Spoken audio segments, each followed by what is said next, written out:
열왕기하 2장입니다.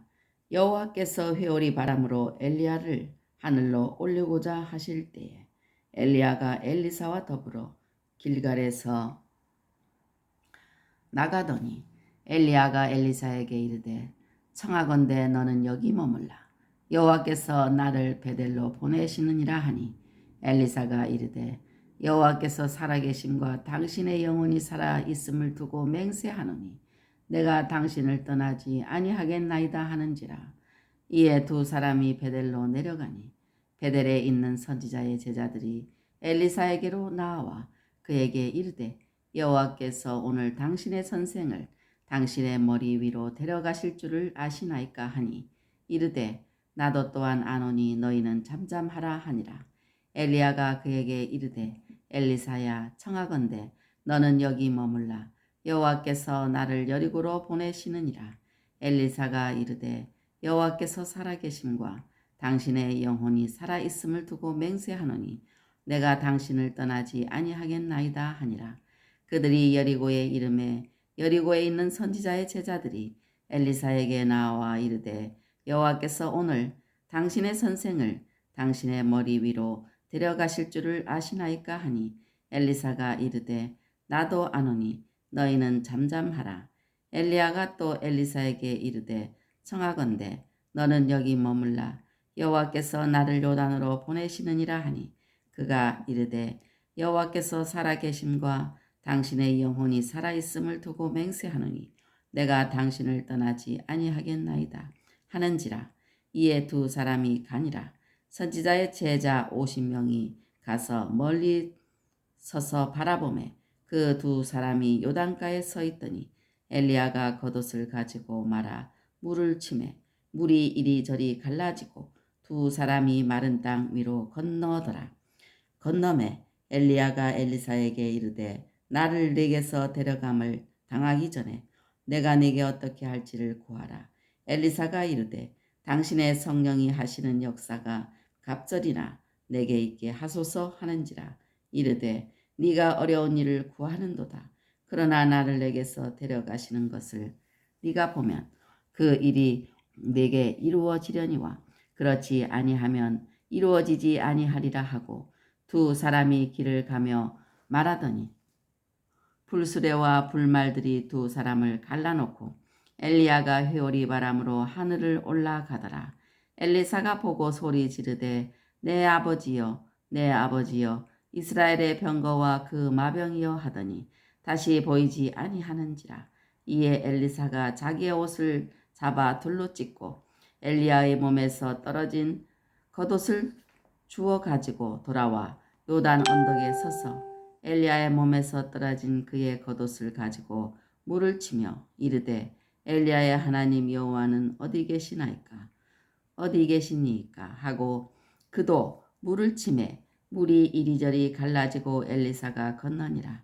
맞은편 여리고에 있는 선지자의 제자들이 그를 보며 말하기를 엘리야의 성령이 하시는 역사가 엘리사 위에 머물렀다 하고 가서 그에게로 나아가 땅에 엎드려 그에게 경배하고 그에게 이르되 당신의 종들에게 용감한 사람 50명이 있으니 청하건대 그들이 가서 당신의 주인을 찾게 하소서.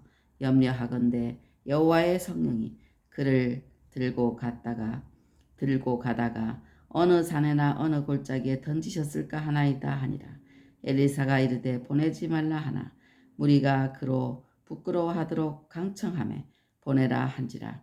그들이 50명을 보냈더니 사흘 동안을 찾되 발견하지 못하고 엘리사가 여리고에 머무는 중에 무리가 그에게 돌아오니 엘리사가 그들에게 이르되 내가 가지 말라고 너희에게 이르지 아니하였느냐 하였더라. 그 성읍 사람들이 엘리사에게 말하되 우리 주인께서 보시는 바와 같이 이 성읍의 위치는 좋으나 물이 나쁨으로 토신이 익지 못하고 떨어지나이다. 엘리사가 이르되 새 그릇에 소금을 담아 내게로 가져오라 하매 곧 가져온지라. 엘리사가 물 근원으로 나아가서 소금을 그 가운데 던지며 이르되 여호와의 말씀이 내가 이 물을 고쳤으니 이로부터 다시는 죽음이나 열매 맺지 못함이 없을지니라 하셨느니라 하니 그 물이 엘리사가 한 말과 같이 고쳐져서 오늘에 이르렀더라. 엘리사가 거기서 베델로 올라가더니 그가 길에서 올라갈 때에 작은 아이들이 성읍에서 나와 그를 조롱하여 이르되 대머리여 올라가라 대머리여 올라가라 하는지라. 엘리사가 뒤로 돌이켜 그들을 보고 여호와의 이름으로 저주하매 곧 수풀에서 암곰 둘이 나서 아이들 중에 42명을 찢었더라. 엘리사가 거기서부터 갈멜산으로 가고 거기서 사마리아로 돌아왔더라. 아멘. 할렐루야. 오늘은 열왕기하 2장을 읽었습니다. 엘리야는 북왕국 이스라엘의 아합 통치 시대에 활동한 위대한 선지자입니다. 하나님께서는 그에게 바알 숭배를 철저히 근절시키는 방법 3가지를 제시하셨습니다. 첫째는 아람왕 하사엘을 통하여 우상 숭배하는 아합의 왕조를 진멸한 것이고, 둘째는 예후를 통하여 종교개혁을 단행함으로써 진멸할 것, 셋째는 엘리사를 엘리야의 후계자로 삼아 종교 부흥을 시킬 것 등입니다. 엘리야는 자기를 대신하여 엘리사를 세우도록 명령받았기 때문에 그는 밭 깔고 있는 엘리사를 만나 그에게 능력의 겉옷을 던져주었습니다. 그 뜻을 알아차리고 엘리사는 모든 것을 버리고 엘리야를 따랐습니다. 이로써 엘리야와 엘리사는 스승과 제자의 관계가 되었습니다. 엘리야는 북왕국 이스라엘 최대의 선지자요, 모세 이후 정신적 및 윤리적 확신의 정열을 소유한 자입니다. 또 국가의 운명에 대하여 갖는 실제적인 관계에서 예민한 통찰력을 겸비한 최초의 인물이었습니다. 그의 제자된 엘리사는 그로부터 이러한 하나님의 일을 계승하였을 뿐만 아니라 두 선지자의 이별 때 보인 것과 같이 스승에 대한 완전한 충성으로 그것을 완성하였습니다. 사람이 일생을 살아가는 데 있어서 누구를 만나며 누구와 교제하느냐에 따라 인생관, 세계관뿐만 아니라 신앙에 있어서도 큰 차이가 납니다. 엘리야가 개척자로서 위대한 독창성을 가지고 있었는데 비하여 엘리사는 특히 친히 백성과 접촉하여 그들에게 환영을 받고 그 감화를 보급시키는데 엘리야보다 더 나은 지위에 있었습니다.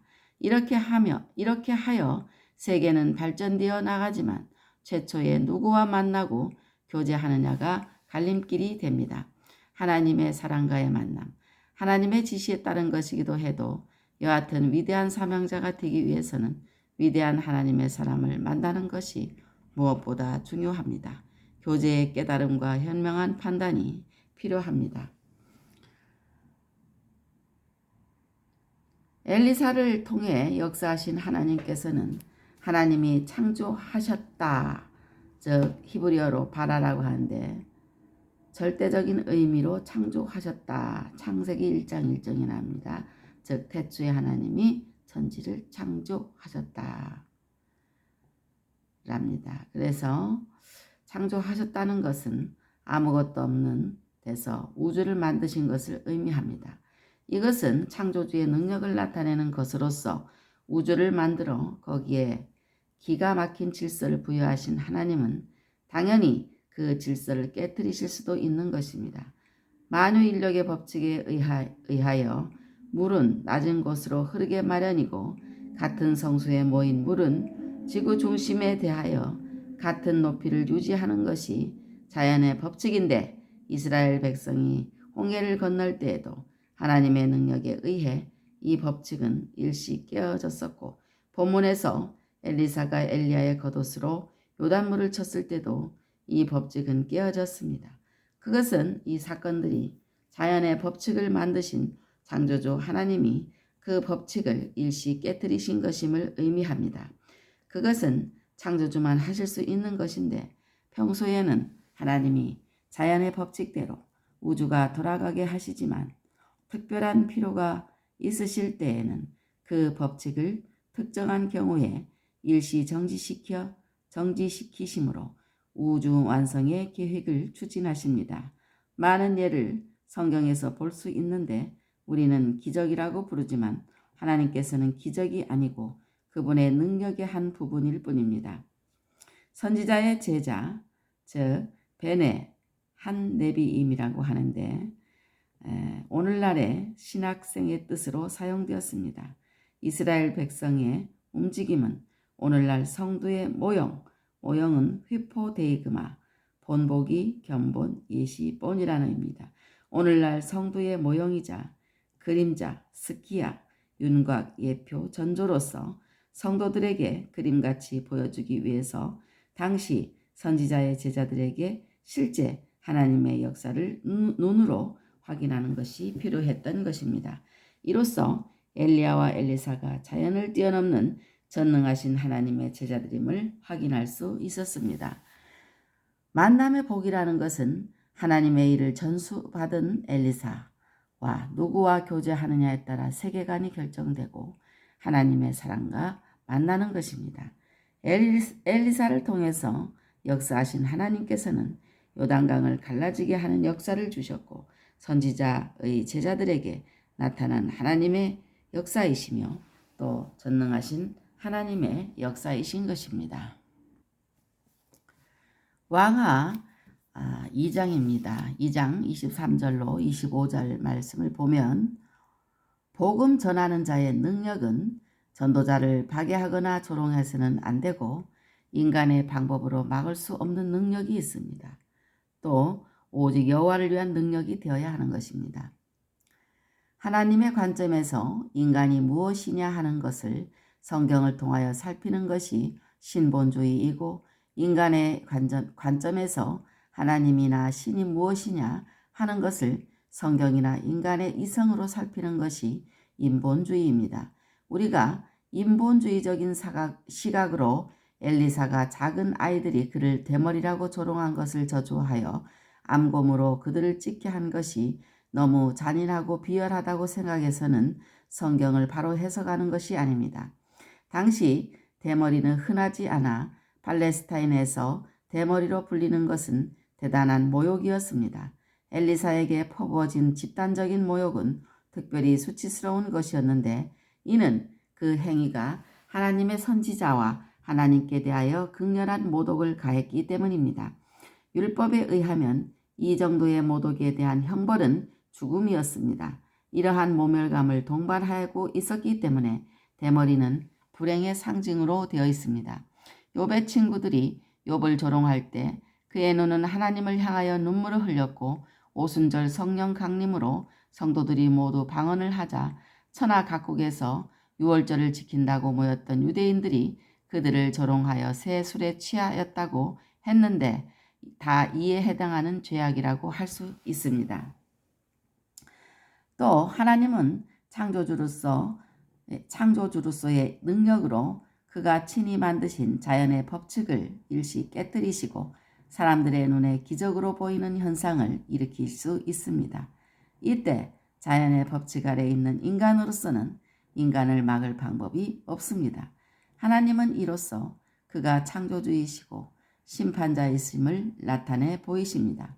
예수 그리스도께서 이 땅 위에 행하신 모든 이적들이 여기에 해당합니다. 하나님의 능력을 힘입어 능력을 행할 때는 그것이 여호와의 이름으로 여호와를 나타내는 데만 사용되어야 하는 것입니다. 복음을 전하는 자의 능력은 전도자를 파괴하거나 조롱해서는 안 되고 인간의 방법으로 막을 수 없는 능력입니다. 또 오직 여호와를 위한 능력이 되어야 하는 것입니다. 그래서 인간의 방법으로 막을 수가 없도록 하나님께서 역사하시는 것입니다. 아멘.